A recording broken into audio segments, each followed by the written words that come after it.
ठरलं तर मग या मालिकेच्या आता या ट्विस्टमध्ये तुम्हाला कोर्टामध्ये झालेल्या सीनच्या आधी काय घडलं आणि कोर्टात झालेल्या सीनच्या नंतर काय घडलं, सायली अर्जुनला कसा न्याय मिळाला, पूर्णाजी प्रतापचे कसे डोळे उघडले आणि इकडे रविराज आणि चैतन्य यांना आपली चूक कशी कळली, अर्जुन सायलीने नक्की काय असा डाव केला की कोर्टामध्ये रविराजांनी डायरेक्ट अर्जुनचं नाव घेतलं, कधी भेट घेतली, कधी हे सगळं केलं, कधी पटवून दिलं आणि हे तर आपण या व्हिडिओमध्ये पाहणार. पण कोर्टाच्या हिअरिंग नंतर महिपतीला शिक्षा मिळाल्यानंतर काय होणार हे पण पाहणार. त्यामुळे व्हिडिओ शेवटपर्यंत नक्की पहा. जण आता असोसिएट वकील म्हणून चैतन्यकडे वळून पाहतात आणि चैतन्य काय केस लढणार, स्वतः चैतन्यालाच कॉन्फिडन्स नसतो आपण केस लढू म्हणून, आणि माझ्यावरती ही केस कशी सोपवली असं विचार करत असतानाच रविराजांनी एक मोठा गौप्यस्फोट केलेला असतो. आत्तापर्यंत रविराजांचा राग येणाऱ्या आपल्याला सगळ्यांना रविराजांची ही ॲक्शन एकदम भावून जाते. महिपती साक्षीला अगदी गाफील ठेवत रविराजांनी अर्जुन सुभेदार हे माझे केस हँडल करणार, हे माझे असोसिएट वकील आहेत असं सांगितल्यावरती मग मात्र महिपती साक्षी यांचे चेहरे बघण्यासारखे होतात. अश्विन, अस्मिता, पूर्णाजी, कल्पना यांना कुणालाही कल्पना नसते की अर्जुन ही केस लढणार आहे. पण त्यांना एक सुखद धक्का बसतो ज्या वेळेला सायली अर्जुन पुराव्यास सकट सादर होतात.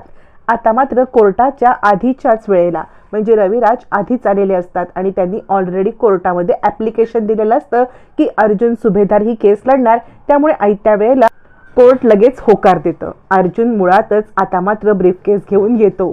आता या सीनच्या आधी आपण नक्की काय घडलं होतं हे बघणार आहोत. म्हणजे रविराजांनी अर्जुनचं नाव का घेतलं, तर सकाळी सकाळी अर्जुनने फोन करून रविराजांना भेटायला बोलवलेलं असतं. ज्या वेळेला घरामधले सगळे आटपाटप करून कोर्टात हिअरिंगसाठी यायला निघालेले असतात त्यावेळेला रविराजांना फोन करून अर्जुनने कोर्टाच्या बाहेर भेटायला बोलवलेलं असतं. रविराज म्हणतात आता काय आहे, म्हणजे इतकं सगळं घडल्यावरती तुला माझ्याशी काय बोलायचं आहे, आणि हे बघ तुझ्या वडिलांनी स्वतःहून ही केस मला दिली आहे. मग अर्जुन म्हणतो मला सगळं माहिती आहे, पण मला हे पण माहिती आहे सिनियर, आणि सिनियर म्हटल्यावरती रविराज त्याच्याकडे पाहतच बसतो. थोड्या वेळासाठी रविराज भाऊक होतात. अर्जुन म्हणतो हे बघ सिनियर, मला माहिती आहे तू ही केस प्रामाणिकपणाने लढतोयस, पण तुला या केसपासून भरकटवण्यात येत आहे. रविराज म्हणतात मला भरकटवणार अजून कुणी जन्माला नाही आलं. मग मात्र अर्जुन स्वतःचा लॅपटॉप काढतो. लॅपटॉपवरती पेन ड्राईव्ह लावून आत्तापर्यंत घडलेली सगळी घटना रविराजांच्या डोळ्यासमोर आणतो.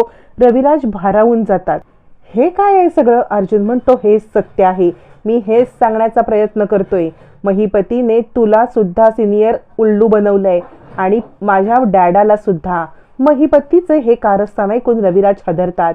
चक्क अर्जुनला ते म्हणतात खरंच माझ्याकडून खूप मोठी चूक होण्यापासून तू मला वाचवलंस. अर्जुन म्हणतो मी तेच तुला सांगायचा प्रयत्न करतोय.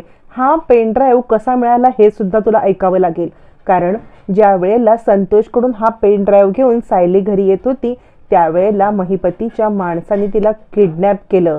सिनियर तुला कळतंय का? मग चैतन्याच्या बाईकमधून हा पेन ड्राईव्ह तिने लपवलेला मी आणलाय. आता मात्र रविराजांना सगळ्या गोष्टीचा विश्वास बसतो. रविराज म्हणतात पण आता याला अद्दल घडवण्यासाठी करायचं काय? यावरती अर्जुन म्हणतो करायचं एकच, ते म्हणजे कोर्टासमोर हे पुरावे सादर करायचे. मी तुला हे पुरावे देतो, हे पुरावे तू कोर्टासमोर सादर कर. रविराज म्हणतात नाही, हीच वेळ आहे महिपती साक्षीला धडा शिकवायची. माझ्या आत्तापर्यंतच्या वकिली करिअरमध्ये मी एकही खोटी केस लढलो नाही. यांनी माझ्याकडे ही खोटी केस आणली, यांनी आपल्या कुटुंबात फूट पाडण्याचा प्रयत्न केला. बास, आता नाही, आता ही केस तू लढायची. रविराजांनी आयुष्यात म्हणजे तन्वी त्यांच्या आयुष्यात आल्यापासून एकच समजूतदारीचं काम केलेलं असतं, ते म्हणजे अर्जुनला ही केस लढायला देणं आणि महिपती साक्षीला धडा शिकवणं. आता मात्र इकडे या सगळ्या केसचा वात्सल्य आश्रम केसवरती पण परिणाम होणार असतो. महिपती दोषी आहे, साक्षी सुद्धा दोषी आहे, म्हणजे खुनाच्या केसमध्ये काहीतरी गफलत आहे हे विचार रविराजांच्या डोक्यात लगेच चालू होतात. हुशार वकील लगेच दुसऱ्या केसचा विचार करू लागतो. त्यावरती अर्जुन म्हणतो ठीक आहे मी ही केस लढेन, पण हे सगळे परमिशन. रविराज म्हणतात तू काळजी करू नकोस, आत्ता कोर्टाचा जो मधला 1 तास आहे या वेळात मी ती सगळी परमिशन घेऊन ठेवतो, तू आयत्या वेळेला हजर हो, पण सगळं अप टू डेट प्रेझेंटेशन करून घे. असं म्हणत रविराज आणि अर्जुनचं पुन्हा एकदा संगनमत होतं आणि मग मात्र कोर्टामधला सीन पुन्हा एकदा आपल्या समोर येत. आता अर्जुन एंटर करतो आणि आता अर्जुन समोर आल्यावरती मग मात्र अर्जुनने एकावरती एक पुरावे द्यायला सुरुवात केलेली असते. इकडे प्रिया सायलीकडे पाहतच बसते. सायली रागाने प्रियाला एक असा लुक देते. नागराज हदरतो. आपलं नाव आलं नाही ना याच्यामध्ये, नक्की काय पुरावे आहेत? जज साहेब म्हणतात तुम्ही इकडे कोर्टामध्ये येऊन सगळे हिअरिंग करावी. मग प्रतापला समोर ठेवलं जातं. त्यानंतर आता पूर्ण स्क्रीनवरती सगळं रेकॉर्डिंग, महिपतीचे सगळे व्हिडिओ, त्याचे सगळे फोन कॉल्स आणि फायनली संतोषची एंट्री. संतोष कोर्टात साक्ष द्यायला उभा राहणार असतो. संतोष महिपतीच्या विरुद्ध साक्ष देतो. संतोष सांगतो हा माझा ओरिजिनल आवाज आहे. महिपती शिकरे यांनी मला ब्लॅकमेल केलं, माझ्या कुटुंबाला मारण्यासाठी माणसं पाठवली, मला कोर्टाकडून प्रोटेक्शन देण्यात यावं, कारण मी जे हे रिव्हील केलंय ना यामुळे मला खूप त्रास होणार आहे. आता मात्र महिपती आणि इकडे साक्षी यांच्या विरुद्ध पुराव्यावरती पुरावे सादर होत राहतात. फायनली अर्जुनने जिंकलेलं असतं. अर्जुनने आता केसच्या पार चिंधड्या उडवून टाकलेल्या असतात. महिपतीला, बचाव पक्षाला आता मात्र काहीच बोलता येत नसतं आणि आता केसचा फुल अँड फायनल निकाल लागतो. म्हणजे कुंपणाने शेत खाल्लं, पण चांगल्या अर्थाने. म्हणजे रविराज ॲक्च्युली आता प्रतापची केस महिपतीच्या बाजूने लढत असतात, पण महिपतीलाच आता देशोधडीला लावत महिपतीची जेलमध्ये रवानगी करत आता रविराज किल्लेदार यांनी सिक्सर मारलेला असतो. कोर्टामध्ये आनंदाचं वातावरण येतं. फक्त उदास असणारी 4च मंडळी कोर्टात असतात. महिपती, साक्षी, प्रिया आणि बाजूला बसलेला नागराज. चौघांचे चेहरे पार पडलेले असतात. आता हे झालं अर्जुनचं. अर्जुनच्या समोर आता रविराज उभे राहतात आणि खरं सांगू तर माझ्या असोसिएट वकिलाने आज जी कामगिरी केली ना त्याबद्दल मी त्याचं किती कौतुक करावं तितकं थोडं आहे आणि त्याच्याकडून मला शिकण्यासारखं खूप आहे. त्याच्यावरती अविश्वास दाखवला यासाठी मी त्याची कोर्टासमोर माफी मागतो. असं म्हणत अर्जुनची माफी मागत रविराजांनी आता मात्र अर्जुनला आपलंसं केलेलं असतं. आता रविराजांनी अर्जुनची युती झाल्यावर इकडे महिपतीचा चेहरा पाहण्यासारखा असतो. निघता रागाने तो सायलीला टशन देतो. सायली पण तितक्याच रागाने महिपतीकडे रागात पाहते. कुणाला घाबरत नाही. सायलीने सुद्धा आता टशन दिलेलं असतं. महिपतीची जेलमध्ये रवानगी होते आणि महिपतीला आता मात्र त्वेषाने पाहण्यासाठी प्रताप येतो.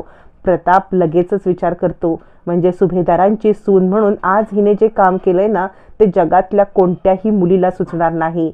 मग मात्र अर्जुन म्हणतो, सायलीने स्वतःच्या जीवावरती खेळत तो पेनड्राईव्ह आपल्या इकडे मिळवून आणलाय.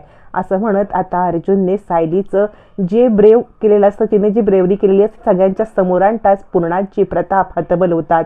सायलीच्या समोर नतमस्तक होतात. सायली, खरंच म्हणजे आजपर्यंत आम्ही तुला खूप चुकीचं समजलो.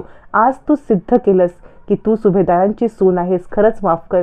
म्हणजे तुला समजण्यात आम्ही चूक केली. महिपतीसारख्या लोकांबद्दल तू आम्हाला ओरडून सांगत होतीस, पण तुझं म्हणणं काही ऐकलं नाही. खरंच सायली, आम्हाला माफ कर. असं म्हणत आता मात्र सायलीची पाया पडून पूर्णाजी प्रताप माफी मागतात. आता 2 गोष्टी घडलेल्या असतात. महिपतीला जेलमध्ये पाठवून सायली अर्जुनचं महत्त्व घरामध्ये सिद्ध झालेलं असतं.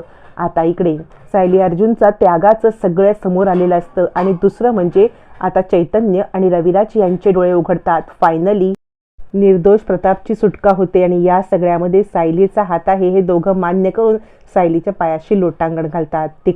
तिकडे रविराजांनी कोर्टासमोर माफी मागितलेली असते. चैतन्य कोर्टाच्या नंतर येतो. अर्जुन, मला माफ कर.